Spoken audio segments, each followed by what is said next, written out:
This is Ryan's Rundown, episode 5? I think so.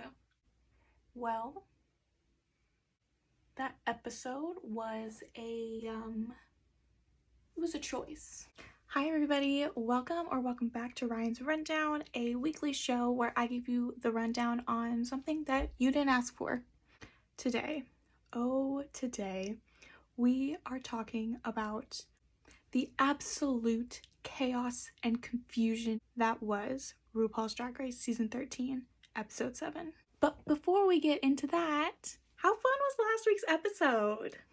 I really went through the ringer last week to try and edit that video, and I ran into so many problems trying to get it edited right and uploaded the way that I wanted to, but I made a cute little thumbnail and everything, and I'm really proud of it. I think it turned out really good. Also, did y'all catch my cute cameo from Rosé at the end of the episode? How cool is that? That was my first time ever getting a cameo or anything from a queen, so I really didn't know what to expect, but it was totally worth it. It made me laugh really hard, and I every couple of days I keep coming back to it because it just makes me smile. She's such a dumb bitch, and I love it. It's so the video is so stupid and so dumb, but it's exactly what I wanted. That being said, go support the dolls if you can. Buy cameos, buy merch, tip them on Venmo or PayPal, attend digital drag shows, share links to drag shows with people on your socials. We're definitely all still hurting right now, especially people who are in performing arts and just the arts industry in general, but if you have some disposable income, definitely send them some coin. Performers that you really love and support their art, and if they've been making art through this pandemic that you've been really enjoying, send them a couple dollars. They will appreciate it. Okay, here's my disclaimer. You all know the spiel by now. Not a drag artist, never done drag. If someone wants to put me up in drag and put me on stage, I will gladly do it because I love performing. But this is all done in good fun and with no malicious intent. Take what I say with a grain of salt, and with that being said, here we go. Last week, we said goodbye to the legendary Tamisha Iman after her and Candy went head-to-head and left it all on the stage to a lip-sync of Hit 'Em Up Style by Blue Cantrell, which, if I'm going to be honest, I've literally had that song stuck in my head and on repeat since last week. We start off this week's episode with a mini challenge, and the library is officially open for this season's reading challenge. I don't know, maybe it was me, it felt a little choppy, and I feel like I was expecting some better reads, I guess, but Mick really did steal the show with that pug read of Candy. I thought it was super funny, but I don't know, I guess it makes up for the lack of reading challenge from season 12. So this week's Maxi Challenge is an improv acting challenge where they are reviving the Bossy Rossi show from season 10, and the queens must improv their way through the Bossy Rossi After Dark. I will say for the record that maybe this is an unpopular opinion, I have no idea, but season 10 is one of my favorite seasons of Drag Race. I feel like not a lot of people hold that opinion, but I didn't really care for the Bossy Rossi show the first time, so I don't know why we're bringing it back, but whatever. So the teams are as follows. So we have Rosé, Lala, Ree, and Denali, Olivia, Utica, and Gottmik, Candy Muse, and Simone, and the last team is Tina Burner and Elliott. So I'm just going to comment on some of the storylines that I was kind of picking up throughout the episode as I was trying to figure it out. This episode is an abundance of confessionals from Elliott, Candy, and Simone. Now, I was trying to figure out where they were going with these because both Simone and Candy did very well in the last acting challenge. Elliott was safe in the last acting challenge, so I was trying to figure it out. I said in last week's episode that I kind of had a feeling that Elliott would maybe teeter towards the bottom, and spoiler alert, I was right. But I was trying to figure out where they were going with it because Elliott seemed to be featured a lot in this episode. Actually, it means one of three things. You're going home this episode, you are close to going home in the next couple of episodes, or you're winning this episode. So it's literally one of those three things always. I also noticed Tina Burner's diva comment about Olivia Lux after Olivia and Utica were kind of like going back and forth about who got to play this specific character in their scene. Tina was in the confessionals making a comment about how Olivia might not be as polite and nice as she comes off to be, that she might be sort of a diva, and we're kind of seeing that where she was just not budging and she was going to get her way no matter what, which is an interesting thing for the producers to leave it. And the last thing that I kind of noticed was this whole storyline of Utica setting herself up as an improv queen, and then that ultimately being her downfall in this episode. So we go to the acting challenge, and I love when they do these like challenges where one group is on stage and then they cut to all the other queens in the workroom watching them. I love when they do that because I think we get a lot of additional commentary that we don't normally get during other challenges, because a lot of times they don't get to watch each other do the challenges. So that is like a really cool and like interesting thing that I love when they do. So the first group, Rose, Denali, and Lala, it's obvious. I said it last week. Lala, I had a feeling Lala would not do good this week, and I hate that I was right, but especially being paired with Rose and Denali, and like at this point in the competition, Rose and Denali have like a really like inseparable bond, and they like really riff off each other. And so then putting Lala, who's not the strongest actress, in with them, I just like, I knew it was gonna hurt. I knew it was gonna hurt. But personally, if we're being real here, they were my favorite improv group. Despite Lala not being like super great at improv and kind of being outshined by Rose and Denali, they were definitely my favorite. Next was Mick, Olivia, and Utica. This was actually not bad, like 80% not bad. I thought Mick was really good. I really didn't think that Mick was going to be as funny and like witty and like really quick as they are, but I'm really impressed so far. And I really think that Olivia definitely killed it with this like mime role. She really embodied like the physical comedy, really took it there, and like has really good comedic timing. I can't pinpoint where Utica went wrong. I think there definitely was some way to be able to play the character well. I think that Utica was overcompensating. I think she was kind of in her head, and Olivia, she could see in this scene that Olivia was really killing it and really shining, and so I think that kind of shook Utica a little bit and like threw her off her game. Okay, so Candy and Simone. I don't know how to feel about it, because Candy and Simone together as a group were fine. I really liked both of them, but they were okay. I definitely think Simone was the stronger out of the two. Candy definitely had some like quick and like funny one-liners to say, but I just think that Simone just was like more entertaining throughout the whole thing. Like, I don't know, there was something missing from that group for me. And then Tina and Elliot.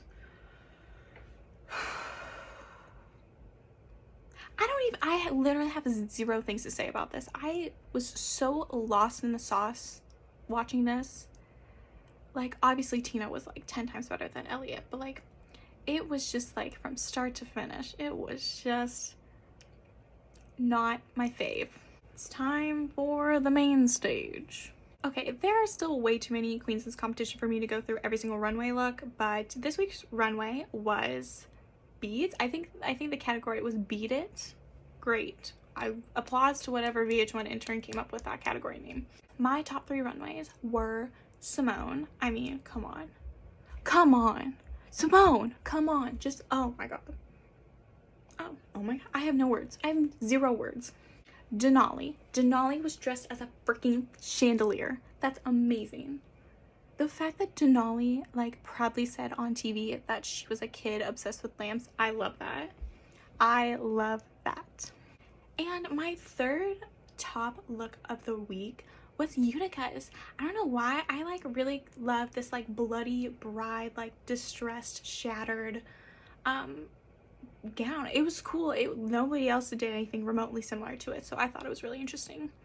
And my honorable mention for the runway is going to go to Rosé, which we haven't talked about Rosé's runways in a couple weeks. At first, I was like, oh, okay, she's like supposed to look like Tinkerbell or whatever. But I did not appreciate this look enough until I saw the Instagram pictures after the show. And the fact that her sister and Stephanie's child, Laguna Blue, hand glued almost all of those beads to that dress, it made me love it 10 times more. And I was just like blown away. That is friendship and that's dedication. Laguna Blue for season 14. Okay, and my top 3 for this particular challenge, hands down, have to be Rosé, Denali, and Simone. With an honorable mention to Gottmik in that pink suit. Gottmik, I know this is not, the challenge is not like based on looks, but Gottmik looked really good. I'm so obsessed with that look. That pink suit and the wig, loved it. So I think that Rosé and Denali were definitely snubbed. I'll talk about it a little bit later when we talk about Untucked, but definitely snubbed in this challenge category. So our actual top 3 of the week are Olivia Lux, Candy Muse, and Simone, with the bottom 3 being Lala Ri, Utica, and Elliott. I 100% agree with the bottom 3. The top 3, I maybe would have switched out Candy for for either Rosé or Denali, but Candy's runway was also like really beautiful, so I can see where that came from. But I just found that I personally thought that Rosé and Denali were stronger in the challenge. And our winner this week is Olivia Lux. This is her second win in a row, which is an interesting storyline, and I'm very intrigued to see where this goes. I'm intrigued because she kind of came from nowhere and now she's won 2 in a row. I'm wondering if she's on a upward trajectory or if she has hit her peak and is going to plateau. So this week's lip sync for your life is between Lala Ri and Elliott, and they are lip syncing to Whole Lotta Woman by Kelly Clarkson. Again, another very interesting song choice. This lip sync, I will say, if they were both performing at the same gig, doing the same number, I would give Lala Ri my dollar. That's what I will say about that. Lala Ri is the next queen to sashay away. I am so sad about this. I love Lala Ri so much. I think she is so fun. She truly was like the narrator of the season. She gave some of the funniest confessionals. She was just like an overall like really fun character to have on the show. Even if she didn't know every single word to the lip sync, she just like her energy on that stage was just like 10 times better for me. And yeah, it was a bit disappointing last night, to be honest. As for my Untucked moment of the week, I am choosing the kind of period of Untucked where all of the girls were like hyping Lala Ri up before the lip sync, and like I'm choosing this just because this is like the first time I think this season that we're really seeing them all start to kind of become very like sisterly and very like as a unit, and they're all there to support each other. Obviously like every season has a bond like amongst this cast, but I feel like this cast, especially because it's such like crazy circumstances that they're doing this in, it's like on a different level. I just found it very sweet and very like warm that they all like loved and supported her so much, and they just like wanted her to do her best. And it's a nice contrast to all of the prior Untucks that have just been kind of bitchy and catty. Okay, now is the time to talk about the Denali and Rosé safe storyline. Where we're at, Denali and Rosé both lost their lip syncs on the first episode. They come back on the third episode and they are the top 2 of the week. They lip sync, Denali wins. Rosé is in the top 3 episodes in a row. We've got the Phenomenon group challenge, the Last Acting challenge, and the Bag Ball. Denali and Rosé were paired together last week in the disco challenge, and then in a group again together in this week's challenge, safe both times. I understand where people are coming from online. We're saying like they shouldn't be complaining about being safe and being able to like move on to another week. But the thing is, I think they have all the right to complain about being safe. Like it's a competition. You want to be your best, and like you want to be able to give the judges who are judging you what they're looking for, and they can't do that if they're not being critiqued. It's gonna be called pulling a Jan at this point. I'm just really hoping that they're not trying to give, especially Rosé, a Jan storyline, because I feel like that was really detrimental to her as a queen, like on the season last year, because she then got a lot of like, she still gets a lot of people who just really do not like her because she was such like a try hard and complained about being safe, and then they literally made a mashup of her crying and complaining about being safe last season and then got sent home. I'm just really hoping they're not trying to give Rosé that storyline, because I don't think that's there. I think they're just, honestly, they are just sleeping on Denali and Rosé, and I feel like a lot of people are starting to see that. It's very odd. Top 4 predictions. This is coming as no surprise to anybody. Simone, Rosé, Gottmik, Candy. I will be surprised if at any point in the season that top 4 changes, but right now that really is the top 4. I don't know any other top 4 that there could be at this point. Miss Congeniality. I literally had an epiphany last night watching this show. Credit for this goes to my mom, who also watches Drag Race with me. Lala Ri is going to be the mother effing Miss Congeniality. Hands down. I do not know why I never thought about her being Miss Congeniality. I'm literally insane. And especially after last night's episode, watching it and then watching the queens react on social media to her leaving, it is so obvious that Lala Ri is loved by every single person on that cast. And that is a Miss Congeniality. 100%. That is my pick. I do not care what happens the whole rest of the season. Lala Ri is Miss Congeniality. Here are my thoughts regarding next week's musical episode. I think that Elliott will be the next to go, because I don't know who else. Like literally, like she's just really not bringing it at the same level as everybody else at this point, and so I just am not seeing it for her. If these producers pull a Jan on Rosé next week for the Rusical, where they put her in the top and then they give the win to somebody else, I'm going to be so mad. That's all I have to say on that. And that was arguably the most heated episode of Ryan's Rundown thus far. As always, go and check out some of the other videos that I've done. They just keep getting better, because I just keep getting better at doing these. So I hope you guys enjoyed this, and until next time, much love. Your answer, I'll be your wish, I'll be your fantasy, your favorite list.